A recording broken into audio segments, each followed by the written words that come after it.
Well, Rock of Ages is probably anybody who's got a television or been to a theater and seen trailers knows is a musical, but what they may not realize, and I didn't know it at first, but it's a musical based on a Broadway musical. So the story and everything and the music that's in it comes from another source. So it's an adapted movie, so to speak, directed by Adam Shankman. Some of you might know him from So You Think You Can Dance. He's done a lot of other movies. I'm probably sure the Step Up movies have been part of them. But the movie centers on a club on the Sunset Strip in California called the Bourbon Room, in which Stacey Jacks is supposed to come perform a concert to raising money for the club, get them out of debt. There's all sorts of other characters involved, those who want to see the club shut down. But the movie really centers on two people. The first one is a character by the name of Sherry Christian, who is, you know, your wide-eyed girl next door, farmer's daughter type, played by the just stunningly gorgeous Julianne Hough. Word. Oh my God, she is breathtakingly good looking in this film. But she has come to Los Angeles to pursue a career. They never really quite say what that career is, whether it's acting or singing. All you know is you see her on the bus heading into town with a suitcase full of albums of hair metal gods and whatnot, and she's kind of looking through them. So, and she says that she sings in the movie, so it kind of lends you to think that she wants to be a singer, but it never really goes too far into it. But she's not in town for 5 minutes before somebody already rips off all of her stuff, leaving her basically standing there with nothing but the clothes on her back. But somebody who sees this occurs is a bartender at the Bourbon Room. Character is performed by a guy named Diego Boneta, who is apparently quite the star down in Mexico. He's starred in one of those telenovelas. He's put out several albums. He's got quite the career going. I would never have known that from watching this film, because the character he plays, Drew, who's this wannabe rocker, but just a bartender in the club, he sounds as true blue American as any other character in the movie. So there's that. But these two characters form the heart of the movie. Around them is, of course, Tom Cruise. Everybody's seen him in the trailers, playing Stacey Jackson, and an aging rock icon who seems kind of lost in his own legend now. His manager, Paul Giamatti, playing, once again, he's playing the slimy character who's kind of up to no good. But the movie is really all about the music, and it's all about these characters singing. And as a musical, everybody in it sings at some point. Lots of dancing going on. I'll save my opinion for the film. I want to first hear, Scotty, what you think of it. You and I are both real big hair metal fans. Mm-hmm. I make no bones about my love for that genre of music. You don't either. Did you like this movie? Did it give you its best shot, or did it just kind of leave you lying in the gutter wishing you hadn't seen it? Well, I'm going to start off by talking about what I disliked about this film. Number one, the lip syncing in this movie really bothered me. Anytime you have a musical that is traditionally on stage and then brought to film, you have the same kind of thing with even like with Glee on TV. I don't understand why they can't get lip syncing right. Everybody in this movie, except for Tom Cruise and Mary J. Blige, looked like they were acting these words out instead of singing them. Mm-hmm. To me, it would make more sense for them to actually be singing these lyrics instead of speaking in them or mouthing the words like it's apparent that they're doing. That bothered me. With that, everything that happened between the choreographed musical interludes in this movie made me completely bored.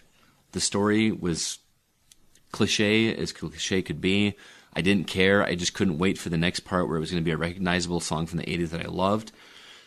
Everything from the costumes to storylines to characters to acting in this movie was cheesy as hell. With that said, I enjoyed the hell out of this movie. The recognition of music that I've known and, like Justin, have loved for years and been played to audience ears for years, it was awesome. It's original music, or it's not original music, but it's done in original fashion, so to speak, with different singers. I don't know. You never get bored with a song because they don't play the whole thing. They just play a short portion of it. The choreography with a lot of the music was brilliant, especially with the ones with Catherine Zeta-Jones' character, who plays the sort of she's married to the mayor. She's very Christian oriented. Hates Stacey Jacks because she's very sexual, that kind of thing. But the choreography in her scenes was awesome. Tom Cruise, how can you not just eat him up in every scene that he's in? He's so entertaining to watch because he's completely spaced out, but so much fun to see. He's just basically, to steal a line from Christmas Story, electric sex on a TV show or on a movie. Excuse me. He's so entertaining to watch. There's so many laugh out loud moments in this movie. Russell Brand is surprisingly entertaining. I'm not a huge Russell Brand fan, but he fits so well with the 80s vibe. Basically, if you're a fan of the 80s culture, 80s pop culture, you're gonna love it. If not, you're gonna hate it. Because for what it is, it's cheesy as hell. It's super cliche and story. The music featured is considered pop by today's standards, and a lot of people outside of people like Justin and me make fun of it, which is why I think this got a lot of poor reviews. But man, it was so much fun. And seeing Mary J. Blige sing "Any Way You Want It" was awesome to me. Just like celebrity karaoke. Sorry, kind of. But done in an entertaining way. Now, what I will say, it's hard to compare a movie like this, or it's hard to talk about a movie like this without comparing it to a movie like Chicago, which to me is the epitome of a stage musical done to film that works. Because everything from the music to the spaces in between that are story driven makes sense. This one doesn't have it, but the charm with the 80s music is enough to bring it back, to make it a lot of fun. It's just very entertaining, very tongue in cheek. You got to kind of go into it with that kind of mindset. But I still gave it a 7.5. I had a lot of fun with it. For me, Rock of Ages is a movie that has two fantastic acts, the beginning and the end, separated by a sadly boring, lengthy middle. Mm-hmm. The film is 2 hours, and I think they could have easily shed a half an hour of it. The entire middle of the film drags so long. They could have cut a lot of things short. Just sitting in the theater, I thought of a number of ways that they could have given the same story, but done it much faster, given it more impact. I was really far more bored in the middle than I thought I would be. The beginning, though, is so fucking good, and the ending is probably even better. It's in the glory of that music that this movie really shines, and in that regard, for me, it's amazing. Even though that middle kind of drags. I mentioned Julianne Hough earlier. Her and Diego Boneta are both very pretty people, and they're both very good singers. I don't necessarily, though, think that their voices were right for the songs, some of the songs that they were singing. Especially Julianne. Her voice is far too soft and smooth to really carry a rock song. She's not Lita Ford. She cannot get the kind of gravel that a good rock song needs to have. And Diego, he's not all that great in some songs. He's really good in others, so it's kind of hit or miss. But in this kind of a film, a musical, a lot of it's just your Glee type singing. And so no, that's not real rock and roll. And I guess their standard for what you need to sound like is a little different than if they were, casting a film where the singing had to be more true to the genre itself.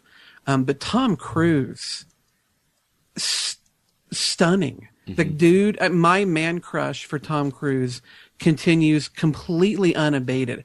The man just exudes weight and gravity and experience. No, he's not an aging rock star, but he has been a celebrity of one of the highest caliber for decades. And so I'm sure the man knows what it's like to have lived a lot of years with a lot of expectation and a lot of people around you that are asking a lot from you. So what he brought to that role, I was riveted every time he was on screen. Couldn't tear my eyes off of him. I thought he did an amazing job. And Malin Eckerman, who plays this Rolling Stone journalist who really just has a small part in the film, she makes the most of it at every turn. And when she's on screen, she is scorchingly good looking. And she performs quite well. The only person that I didn't like, and it's funny that you say how much you did like him, I didn't like Russell Brand, and I normally do.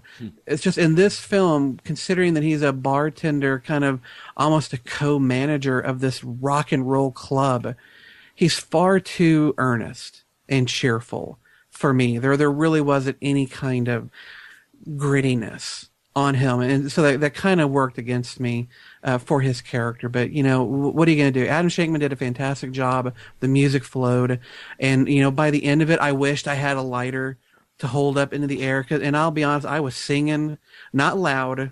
The theater I was in was probably only a quarter full. If I had heard other people singing, I probably would have increased my volume. But I love this music. I love singing it. And if they ever want to do for this movie what they do with Rocky Horror, I will be there and I will be singing my heart out. Because this movie is the soundtrack of my teens. And those songs are always going to be in my heart. I just wish they'd have found a place to put Great White's Once Bitten, Twice Shy in there. For me, that was the only 80s hit that I kind of felt like was missing. So for me, I give it an 8 out of 10. 8 out of 10 from Justin, and you gave it what, 7.5? 7.5. Okay. That's Rock of Ages.